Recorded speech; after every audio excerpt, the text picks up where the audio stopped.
Manchester United are now favourites to sign Liam Delap. United are in contact with Xavi Simons and could get a big summer boost to their budget. United have joined the race to sign Real Madrid midfielder Arda Güler and are the most concrete option for Ederson. Onana wants to stay and Joshua Zirkzee could be out for the rest of the season. All this plus more in today's video as we run through all the latest Manchester United news and transfer news that will keep you right up to date with everything. Welcome to Man United Review. My name's Jamie. Before we get into it, smash a like on the video. Let's jump straight into it. So let's kick off with let's be the bearer of bad news here this morning. So Joshua Zirkzee will miss several weeks and could rule him out for the rest of the season. That came from Sammy McCowell from the BBC, suggesting that the hamstring injury from Joshua Zirkzee is not a quick one. It's going to take several weeks to recover from, which would effectively rule him out for the rest of the season. I mean, that's annoying. We've not had any official updates or anything on that yet, or any kind of other leaks. But it's the BBC coming out suggesting that Joshua Zirkzee could miss the rest of the season. That's a massive blow, isn't it? Because he's been our best kind of attacker since Amad Diallo got injured. He was starting to pick up some form, starting to play some lovely football actually as well. So obviously he still needs to improve in certain areas, but that's a big kind of kick in the teeth, isn't it, for another player to go out injured right when we need him, especially with a big game coming up tomorrow.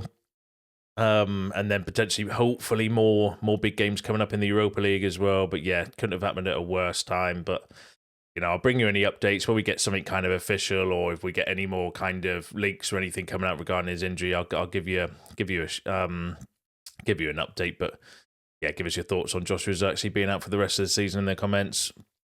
Now, obviously, most of the talk this week or recently has been regarding the goalkeeper situation. So Samuel Luckhurst said that Andre Onana doesn't know whether he will be recalled against Lyon on Thursday. Altay Bayindir was unconvincing during his audition at St James's Park, but sources have indicated that Onana is unsure he will be recalled to the starting team to face Lyon at Old Trafford. And although Onana hopes to regain his starting role in United's biggest game of the season, it's thought Amorim could persist with Bayindir and overlook Onana for its successive games. So Samuel Luckhurst and Steve Ralston, Samuel Luckhurst is a shit stirrer, but he's got connections at the club, which is annoying. But Steve Ralston is actually quite a credible source of information for Manchester United from the Manchester Evening News, suggesting that there's still no kind of decision really made on the goalkeeper situation, but also maybe suggesting that he could persist with Bayindir, but then saying Onana wants to start. So there's not really too much information apart from the fact that it is still up in the air as well, the keeper situation for the game tomorrow. Give us your thoughts on the comments though. Who would you pick for the goalkeeper position tomorrow? You going bringing Onana back in, or you stick with Bayindir? Give us your thoughts on that in the comments. Be interesting to read those later. And Chris Wheeler on the Onana situation said Andre Onana wants to stay at Manchester United this summer. If United decide to sell Andre Onana, there will be no shortage of interest from Europe and the Saudi Pro League. Now that's interesting as well, to suggest that Onana himself wants to stay. He did an interview actually before saying that he wants to stay, but if he's felt that he's not wanted, then that would maybe change his opinion, and maybe this is a sign. It depends on. Obviously, we don't know what's going on behind closed scenes and stuff as well, but maybe if they do kind of, say, look, time's up, it would be, that would change his kind of mind. But interesting that Chris Wheeler is saying there's interest from Europe and the Saudi Pro League as well. Remember from yesterday's video, we need to get at least £26 million for Onana to not avoid a PSR loss, because that's his book value as well. So that's going to be kind of the key component as well in the Andre Onana situation. But keep an eye on it. We need to wait and see what happens in the summer and how this kind of develops between now and the end of the season as well. Because obviously, if Onana gets completely dropped and Bayindir does take his place as the new number one, then that's a big tell that maybe something's going to happen in the summer. But if Onana comes back, and we'll need to kind of wait and see how this one plays out. Now, in terms of replacement, the Talk Sport was saying that Aaron Ramsdale is among the names on Manchester United's list of goalkeeper targets. United want to sign 2 keepers this summer. So that's The Sun and TalkSport, both linking United with Aaron Ramsdale. So I am going to say take that with a big fat pinch of salt, because they're not, the best sources of information out there. But, as a number 2 option, then maybe I wouldn't be against it because he does fit the kind of homegrown quota. Yeah, we'll need to wait and see on that one. Give us your thoughts below. Now, obviously, the main situation, or the main kind of position we're looking to strengthen is the striker situation. So there's been loads of kind of to and fro in of news recently regarding Liam Delap. Obviously, Romano did say, though, that it's between United and Chelsea. The reports the other day were suggesting that Chelsea were kind of pushing ahead for the deal. Chris Wheeler and Nave Soter saying that Manchester United are the favourites to sign Liam Delap.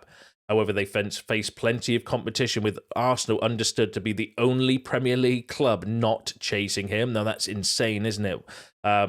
Interesting, the Man City one then still kind of, is a little bit kind of concerning then if Chris Wheeler's not ruling out Man City going back for him, because he's got like a buyback clause, hasn't he, which I know Delap doesn't have to accept, but that is a little bit kind of worrying.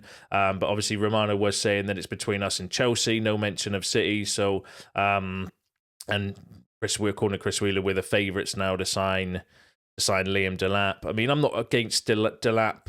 I think that there's pros and cons, but there's pros and cons to every striker, right? But again, if you get Delap and Cunha, which is what it's kind of believed to be at the moment, then I'm kind of okay with that, because you've got someone young and developmental up front who is actually, done a good job so far in the Premier League this season. Not outstanding, but again, he could be a victim of his circumstances. The fact that he's playing for an Ipswich team that are likely to get relegated.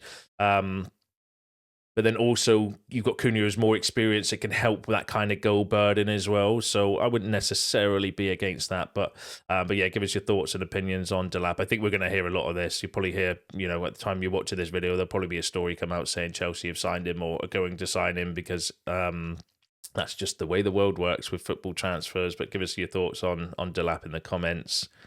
Now, another player that apparently we are...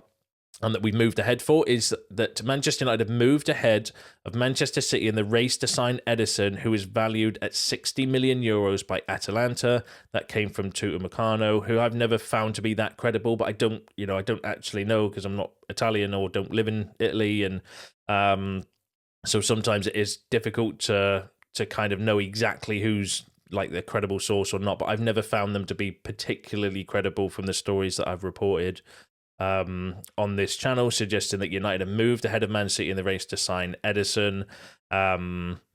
60 million euros. Again, like, it's weird because the midfield is seen as like one of the priority positions, but the names are not really, there's not that many links with midfielders. We've had Ederson. I think Anton Stack is another one that I'm kind of keeping an eye on for any updates, because he was quite credibly linked with us before.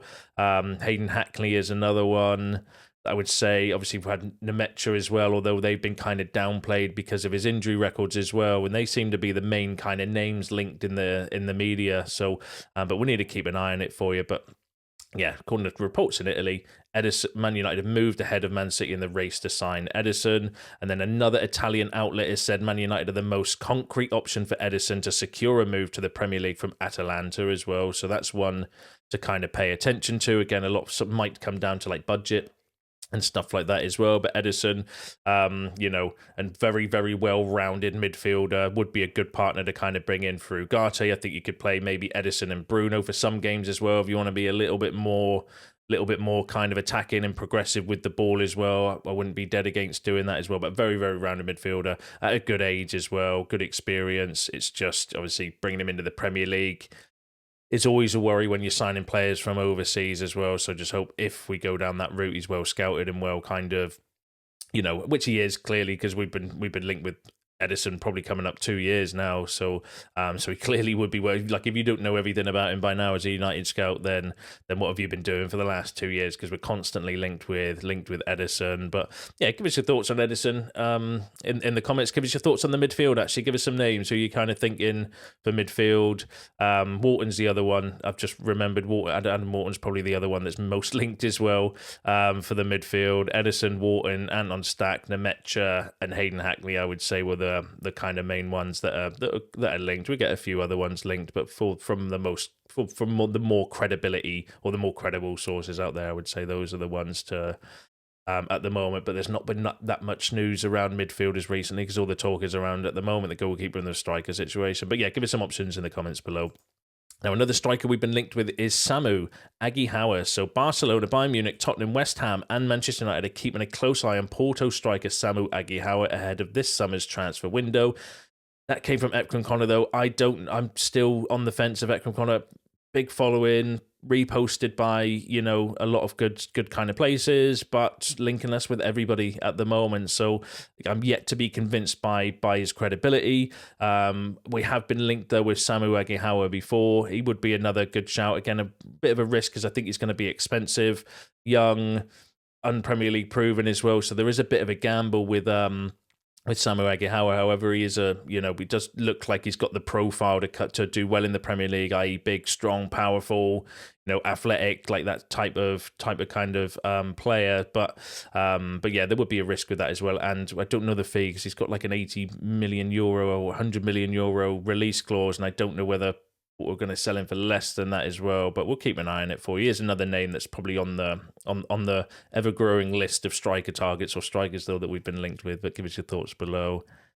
Now, another player that we've been linked with by Chris Wheeler, again, is Xavi Simons. So Xavi Simons has emerged as a target for Manchester United this summer. However, Ruben Amorim's transfer plans are likely to hinge on Champions League qualification. United have maintained contact over Simons. So Chris Wheeler suggesting that United is still in contact with Xavi Simons, but they're also suggesting the deal might depend on Champions League qualifications.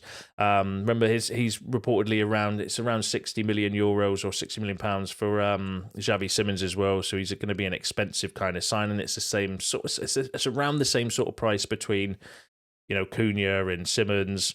Like these sort of players are all reportedly around the kind of 60 odd million pound kind of mark as well, which is interesting, but it would be another option. Maybe they are just lining up some deals. That's what I think is happening at the moment. I think we're speaking to agents, lining up deals, working out kind of costs and salaries and agent fees and all of that stuff, and then working out, okay, what's affordable, what's not affordable. But then obviously if we kind of get Champions League football, so if we do win the Europa League and get Champions League football, those plans could kind of change, and that's why I think we're getting kind of conflicting stories where we might be looking at Patrick Schick for £20 million because he would be a cheap kind of option because maybe that's the budget if we're not in Champions League. But then we're looking also linked with Osimhen on the other case, who's going to be inexpensive for maybe if we do get Champions League football, because it will make a massive difference to our kind of transfer budget. So that's what I think is kind of happening at the moment. But yeah, Xavi Simons, not the first time. I think we'll be linked with him again. I do think he's a player of interest because we've made an offer for him before we went to PSG, and we were linked with him last summer as well. So I do think there's some interest from United in Xavi Simons. But we'll have to kind of wait and see. It depends obviously on competition, price, Champions League, all of that stuff as well. Now, another player we've been linked with who fits the profile perfectly for being a young, developmental, up-and-coming, very, very talented kind of player is Arda Güler. However, there is a twist, which I'm going to go through at the end here. So according to reports from Spain, Manchester United have joined the race to sign the Real Madrid midfielder Arda Güler at the end of the season. The 20-year-old has struggled for regular game time at Real Madrid. He could be tempted to move. Now, that originally I read from Caught Offside. However, where do we think the Spanish report is? Reports in Spain, so you could read that headline, get all kind of giddy and excited, because I think Arda Güler would be a perfect player to kind of bring in. Ticks all the boxes, young, developmental, up and coming, really talented prospect. Would be massively excited about bringing him into United. But where are we saying it's where we thinking it's coming from? According to a report from frickin' Fachajes. Now, the reason I say this is because they are one of the worst sources of information out there. They've linked us with Rafinha in the past. They actually linked us one point in time a while ago with Mbappe. Like, it's just an absolute nonsense kind of plays. But it doesn't mean, even a broken clock's right twice a day, isn't it? Do you know what I mean? But when I actually kind of traced the information and found out it came from Fachajes, I was a little bit disappointed. So they were saying, so according to a report from Fachajes, Manchester United have emerged as potential destination for the player in recent hours. The Red Devils are willing to pay 60 million euros or 52 million pounds in order to sign the Turkish international rivals. International rivals Liverpool are keen on him as well, but I would say take that story at the moment with a big fat pinch of salt. It doesn't necessarily mean though that there's not interest there, or that it's not accurate. It's just history would suggest that Fachajes are one of the worst sources of information out there. So we'll need a kind of, I'd want way more credibility personally to kind of get excited about that sort of deal. But give us your thoughts in the comments below. Now, Jeremy Frimpong is a long-term target for of United's, and they have continued to keep tabs on him this season. However, there is hope that the right wing back situation could be solved internally. Should a move be pursued in the position, Roger Fernandez is a target. Now, that came from United Frenzy. United Frenzy, I'd want to see a bit more credibility personally, but, suggesting that Jeremy Frimpong's a long-term target. I mean, he would be the perfect right wing-back solution, wouldn't he? If you're going to get a right wing-back in, go and get the best around, and Jeremy Frimpong is the best right wing-back around, in my opinion. But then also suggesting that the maybe thinking that Mantato or someone like that could potentially solve the right wing-back situation, or maybe Amad Diallo when he comes back as well. But it is believed that Mantato is really, really liked at the club, and it is actually seen as somebody that might get some opportunities possibly in the Premier League this season, because if we've got nothing to play for in the league, why not just give the kids a bit of a go at the end of the season? Because I'd much rather that than watching like Lindelof and Ericsson and people like that running around the place, because I'm sick of seeing them in the United shirts. Or then also, if not, Roger Fernandez might be the alternative kind of to bring in for the right wing back position. I like Roger Fernandez. I think he fits multiple positions and can play, do a good job in different areas as well. Young, good up and coming prospect and all that jazz as well. So I like the idea of Roger Fernandez, because he would be relatively cheap as well. But we need to see a bit more credibility, is what I'm going to say regarding that. But give us your thoughts in the comments on that one below. Now, Anthony has made it clear he wants to stay at Real Betis. The Spanish side will speak to United about extending the loan deal. Now, that came from a Sevilla outlet suggesting that Anthony wants to stay there. Obviously, we had reports yesterday from the Mirror suggesting that United had rejected a second offer from Sevilla for another loan. We want a permanent sale, I believe, when it comes to Anthony. But if Anthony wants to stay, then they're just going to have to pay up. I don't think we should have our pants pulled down by loaning players out anymore, especially when they might hold a bit of value. And I do think there might be interest in Anthony from other kind of places as well. We need to keep an eye on how that develops. Aston Villa have yet to decide whether to keep Marcus Rashford at the end of his loan, and United with United only likely to make £20 million profit after paying off a chunk of his £315 a week contract if Rashford makes a permanent move to Villa Park. Now, that came from Chris Wheeler again in the Daily Mail, who did like a briefing yesterday, like a report yesterday with loads of different kind of stories in as well, suggesting that's what do we think about that? I mean, the perfect solution for me is Rashford pulls his finger out, decides that he wants to play football for United again, and put the same effort in. Well, not even the same effort, puts more effort in when he comes back and trains well and actually gets back. Because I think there's a place in the team for Rashford. I think that left 10 position would be ideal for him, but for whatever reason, he didn't want to kind of do that, and it's really, really annoying. And then what would be even more really, really annoying is if we only get £20 million for him as well, because the £40 million, I was kind of like, I still think that's low for someone like Marcus Rashford, but get the situation around wages and obviously the fallout and stuff like that as well. But to then only receive £20 million of that as well would be another bit of a kind of kick in the teeth. But it depends on how much the club want to get rid of him. It depends on exactly what's happening, because we don't know exactly what's happened behind the scenes. Even Sir Jim Ratcliffe in one of his interviews the other day suggested that Rashford might be doing better because he's out of Manchester. He didn't say, and he was wishing him all the best and stuff. So we don't exactly know what's kind of happened.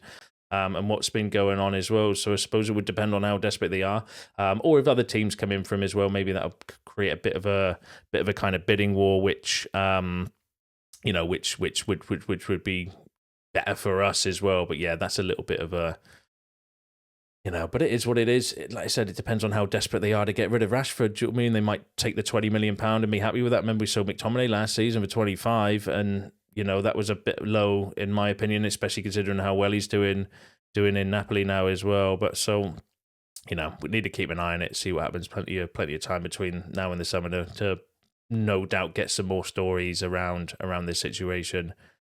Now, another player who we could be getting a little bit of a budget boost for is Mason Greenwood. So Mason Greenwood is subject of serious interest from the Saudi Pro League sides, with the Public Investment Fund ready to offer around €90 million to get him to Saudi Arabia this summer, and out of Marseille. United have a 50 to 55% sell-on clause of his current contract. Now, that came from French outlets suggesting that Saudi Pro League may be coming in for Mason Greenwood with a large bid. Now, remember, the sell-on clause is not...